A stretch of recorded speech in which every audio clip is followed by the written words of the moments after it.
കഴിഞ്ഞ സീസണിലെ റണ്ണേഴ്സപ്പായ ഹൈദരാബാദിന് അത്ര നല്ലൊരു സീസൺ ആയിരുന്നില്ല ഇത്തവണ കിട്ടിയത്. അവസാനത്തെ 3 മത്സരങ്ങൾ തുടർച്ചയായി വിജയിച്ച് ഒരു മൊമെന്റത്തോടെ അവർ ടൂർണമെന്റ് അവസാനിപ്പിച്ചുവെങ്കിലും SRHന്റെ പ്രശ്നങ്ങൾ കഴിഞ്ഞ സീസണിലും ഈ സീസണിലും ഒന്നുതന്നെയായിരുന്നു. ഒന്നാമതായി അവർ ഹൈ റിസ്ക് റിവാർഡ് ഗെയിമാണ് കളിക്കുന്നത്. അതുകൊണ്ട് തന്നെ ഹെഡും അഭിഷേകും ഒരു സ്റ്റാർട്ട് കൊടുത്തിട്ടില്ലെങ്കിൽ SRH കളി ജയിക്കില്ല എന്നൊരു പ്രശ്നം അവർക്കുണ്ട്. കാരണം വരുന്നവരെല്ലാം തന്നെ അറ്റാക്ക് ചെയ്യാൻ മാത്രം നോക്കുന്നതുകൊണ്ട് മിഡിൽ ഓവേഴ്സിൽ ഒരു റീബിൽഡ് വരുന്നേയില്ല. ജസ്റ്റ് വിക്കറ്റ് വീഴ്ച മാത്രമാണ് ഉണ്ടാകുന്നത്. അവർ ഫൈനലിലെത്തിയ കഴിഞ്ഞ സീസൺ നോക്കിയാലും ഇതുതന്നെയായിരുന്നു അവരുടെ അവസ്ഥ. ഓപ്പണേഴ്സ് സ്റ്റാർട്ട് കൊടുക്കാതിരുന്ന ഒറ്റ ഗെയിമിലും അവർ അപ്പോഴും ജയിച്ചിരുന്നില്ല. ക്വാളിഫയർ 1ഉം ഫൈനലും ഒക്കെ ഇതിന്റെ സിമ്പിൾ എക്സാമ്പിൾ ആണ്. ഈ വർഷവും അതുതന്നെയായിരുന്നു സ്റ്റോറി. ഹെഡും അഭിഷേകും ഒരു ലീൻ പാച്ചിലേക്ക് പോയപ്പോൾ മിഡിൽ ഫേസ് മത്സരങ്ങളിൽ SRHന്റെ ബാറ്റിംഗ് ലൈനപ്പ് പരിതാപകരമായിരുന്നു.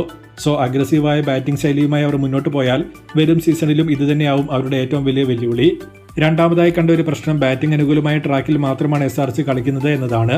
ബൗളേഴ്സിന് സപ്പോർട്ടുള്ള ഒറ്റ ട്രാക്കിലും SRHന്റെ ലൈനപ്പ് ഡീസന്റായി കളിച്ചിട്ടില്ല. അത് ഈ സീസണിൽ ഓപ്പോസിറ്റ് ടീമുകൾ മുതലാക്കാനും തുടങ്ങിയിരുന്നു.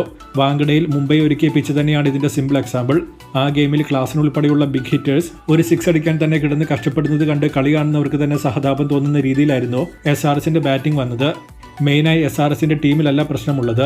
അവർ കളിക്കാൻ നോക്കുന്ന ഹൈ റിസ്ക് ഗെയിമാണ് അവർക്ക് പണി കൊടുക്കുന്നത്. പക്ഷേ അവരുടെ ആ ലൈനപ്പ് ക്ലിക്കായാൽ മിനിമം 260 മുകളിലേക്ക് നോക്കേണ്ട കാര്യം മാത്രമേ ഉള്ളൂ താനും. കഴിഞ്ഞ 2 സീസൺ കൊണ്ട് SRH അടിച്ച ഹയസ്റ്റ് ടോട്ടൽസ് ഇതിന്റെ ഉദാഹരണമാണ്. ബാറ്റിംഗിൽ അഴിച്ചുപണി SRH നോക്കേണ്ട കാര്യമുണ്ട് എന്ന് തോന്നുന്നില്ല. അവർക്ക് ഓൾറെഡി ഒരു നല്ല ലൈനപ്പ് ഉണ്ട്. വേണമെങ്കിൽ അഭിനവ് മനോഹർ, അഥർവ തായ്ഡെ എന്നിവരെ റിലീസ് ചെയ്ത് അഗ്രസീവ് ഓപ്ഷൻസിനെ നോക്കാം. ബൗളിംഗിലേക്ക് വന്നാൽ സെയിം ടെംപ്ലേറ്റ് ഉള്ള ബൗളേഴ്സാണ് SRHൽ കൂടുതലുള്ളത്. ഉനഡ്കട്ട്, ഹർഷൽ പട്ടേൽ, മലിംഗ തുടങ്ങി സ്ലോ ബോൾ വേരിയേഷൻസ് കൂടുതലായി ഉപയോഗിക്കുന്നവരാണ് ടീമിലെ മെയിൻ ബൗളേഴ്സ്. അത് അവർക്ക് ലാസ്റ്റ് മത്സരങ്ങളിൽ ഗുണം ചെയ്തിരുന്നു. അവർക്കൊപ്പം കമ്മിൻസ് കൂടി വരുമ്പോൾ ഫാസ്റ്റ് ബോളിംഗ് ലൈനപ്പ് കൊള്ളാം.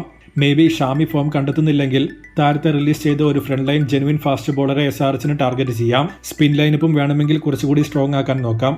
ഡിപ്പെൻഡബിൾ ആയ ഒരു സ്പിൻ ഓപ്ഷൻ അവർക്ക് ഇത്തവണ ഇല്ലായിരുന്നു. മെയിനായി ബൗളിംഗിൽ നേരിയ മാറ്റങ്ങൾ കൊണ്ടുവന്നാൽ SRHന് സ്ട്രോങ് ടീമായി തിരികെ വരാൻ പറ്റും. എങ്കിലും അവരുടെ high risk high reward game style തന്നെയാവും അവരുടെ വരുന്ന സീസൺ എങ്ങനെയാകുമെന്നത് നിശ്ചയിക്കാൻ പോകുന്നത്.